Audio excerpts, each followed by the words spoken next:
One of the most innovative tribes existing in human history is pretty sorted. They have the simplest solution for every problem. But the problem here is they are much different than we can ever imagine. Vikings lived their life in a Nordia area of Europe, which means they had strict rules and regulations for every small thing. And sometimes those harsh environments could leave Vikings in awful and stressful situations. There were the bloodthirsty savage giants who most of the time spent their life raiding, fighting in a battle, or hunting animals. Because of their day-to-day lifestyle, gradually violence and war became an essential part of everyday life for them. They followed their god above everyone and anything, but still, they ended up doing some really absurd things. Those actions used to keep people wondering, and it seemed crazy to most of them. Keeping bears as their pets for a safe line, their sacrificing rituals, mostly those little girls every 9 years, a darker picture of gender discrimination. And hilarious games turned up into a battle most of the time. These were some of the creepiest habits in the Viking era. Let's take a deeper dive to know what these rituals were all about and why did they follow them. Number 5. Vikings and their sacrificial ritual. Surprisingly, Vikings had a different way to please the god. So how did they do it? Well, Vikings were the most innovative tribe in human history, so according to sagas and generational stories, it was found that every 9 years, Vikings were supposed to meet at Uppsala, where all of them together planned a separate festival to please the god. But what is creepy in this ritual? So the twist here is Vikings believed to make sacrifices to their god, and in return, God will bless them with all the power in the universe. Keeping that in mind, every 9 years, a whopping 99 men, dogs, and hawks are sacrificed and offered to their lord Odin. This ritual has been followed for decades, as according to Norse mythology, sacrifice is the only way to gain all the superpowers of the universe.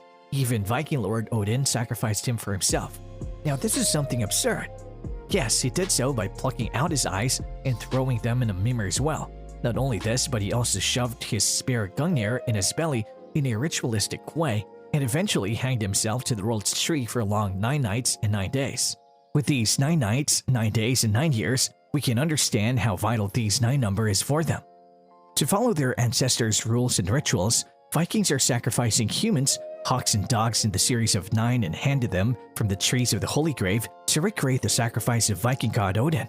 It's not that people were chosen deliberately, but according to pop culture, it was found that many volunteer adults and Viking kings willingly used to come ahead to sacrifice themselves to Odin. There is the belief that if any Viking adult offers his or her life to Odin, they get a special place in Valhalla after death. However, all these might sound way more religious, but the truth is darker and known to very few of them. Some of the archaeological facts and stories mention that those set of humans who sacrificed their lives were mostly children who were below the age of 10. This is insane and astonishing. Another shocking incident that happened during the sacrificing ritual was one woman was asked to sacrifice herself for the ritual, but she denied to do so. Was she rescued after that? Well, after she denied, she had to face the worst thing ever in her life. She was assaulted by 6 men, and then later on, she was dragged to the altar for execution. By saying this, we find how dreadful Vikings could be when they're serious about their rituals. Number 4. Vikings and bears, a unique relationship. Vikings had a unique relationship with their animals. Every Viking family owned a set of animals from dogs, cats, pigs, cows, and whatnot. All of these animals were raised by Vikings with utmost care, and Vikings were known to take their animals where they traveled and also in the battles. The relationship was so deep between Vikings and animals that they trained a set of animals and let them sleep beside them on their beds. Even cows, cattle, and dogs had a special place for resting, and Vikings also spent most of the time with them. One astonishing animal which was close to Vikings was a bear. What bear? Seriously? Did wild bears sleep beside Vikings? This seems absurd, but yes, bears were also part of their pet group, and they were specially kept for keeping an eye on enemies and helping them in battles if some extreme situation arose. When Vikings did not have to go on raids at that time, they used to hunt bears. They used to attack bears and bring them to their places to train them and eventually make them their safety guards and house bears. Bears were prominently used as their safe lines and also for protecting cattle. But is it not dangerous to leave such a wild animal free in civilization? Of course it is. It's really dangerous to leave such a wild and crazy animal open. So legally in some areas, Vikings charge heavy fines or would ban outright to those families that kept bears with them. However, some of the Viking families still owned them and would keep them as a safe line. Number 3. Insane secret behind poor gender ratio. When you go across the Viking sagas and stories, you might not notice more mentions about girl power or queens. Why so? Well, this is because in most of the households, boys outnumbered girls and the ratio for it was very poor. As in, if there are 4 boys, one can only spot only 1 girl from the total children. This is crazy. The craziest numbers are yet to be declared. So there was a household where there were 9 boys and only 1 girl out of the total children. How come there's so few girls and such an insane number of boys in a family? Are Vikings' genetics so special that they only produce boys and very few girls? So the truth here is dreadful. The number of boys and girls born were similar, not without much difference, but most of the families abandoned baby girls before Asivani. This is a traditional way of giving names to the babies, and only after the ceremony, a family can welcome their child into the family. Families were smarter, but their actions were awful. They used to quality check their child in terms of any deformities, curses, illnesses, or weaknesses, so they can decide whether to keep a child or abandon him or her before Asivani. This is insane, but the fact is this hilarious practice of chunking the baby was also practiced in ancient times in Mesopotamia and Sparta. So it's so awful to hear about this foolish gender discrimination in the Vikings era. Number 2.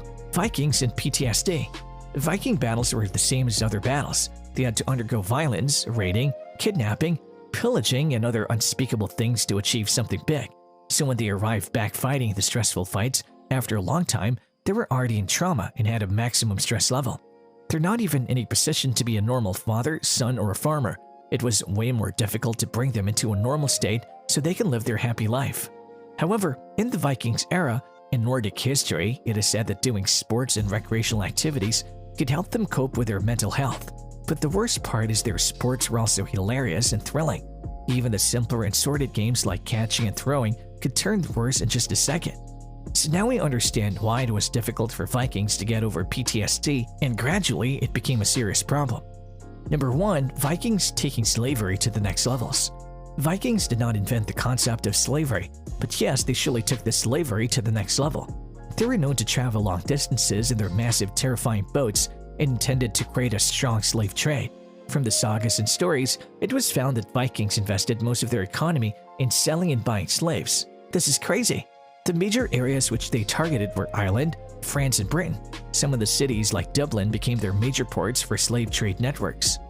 And for a fact, Vikings did not have any strong feelings towards Christianity or even any other religion. To surprise, they always targeted monasteries because of the monks. But why only monks? Well, they were the only ones in that era who were pretty literate and prone to subjugation. So Vikings thought they were the perfect candidates for slavery. So these are some of their creepiest things about Vikings in their area. Well, what do you feel about the same? Were there any other Vikings actions that were weird and were missed by us? Do let us know your views in the comments below. That said, if you enjoyed watching some of the weird things about Vikings, make sure to like, share, and subscribe to our channel for more such exciting content. See you in the following video.